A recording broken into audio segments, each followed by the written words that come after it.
ప్రభో నామమున అందరికీ శుభోదయం. ఈరోజు దేవుని వాగ్దానము ఏమనగా యెషయా గ్రంథము 52వ అధ్యాయము 13వ వచనము. ఆలకించుడి, నా సేవకుడు వివేకముగా ప్రవర్తించును, అతడు హెచ్చింపబడి ప్రసిద్ధుడై మహాగణుడుగా ఎంచబడును. సహోదరి సహోదరులారా, దేవుని సేవకుడు అంటే యేసు ప్రభువు. ఆయన ప్రవర్తన, దేవుడు ఆయన్ను ఎలా గణపరిచాడో ఈ వచనములో రాసి ఉంది. సామెతల గ్రంథం 3వ అధ్యాయము 13వ వచనము మనము పరిశీలించినట్లయితే, జ్ఞానము సంపాదించిన వాడు ధన్యుడు, వివేచన కలిగిన నరుడు ధన్యుడు.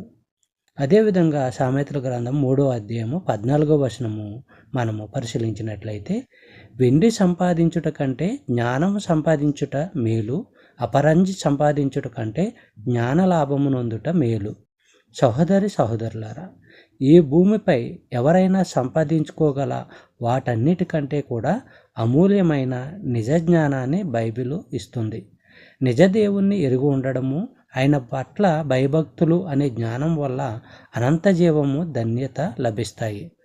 రాజుల మొదటి గ్రంథము 10వ అధ్యాయము 23వ వచనము మనము మరొక మారు పరిశీలించినట్లయితే, ఈ ప్రకారము రాజైన సొలొమోను ధర్మచేతను జ్ఞానము చేతను భూపతులందరిలో అధికుడై ఉండెను. చెప్పబడిన వాగ్దానము దేవుడు దీవించి ఆశీర్వదించును గాక. ఆమేన్.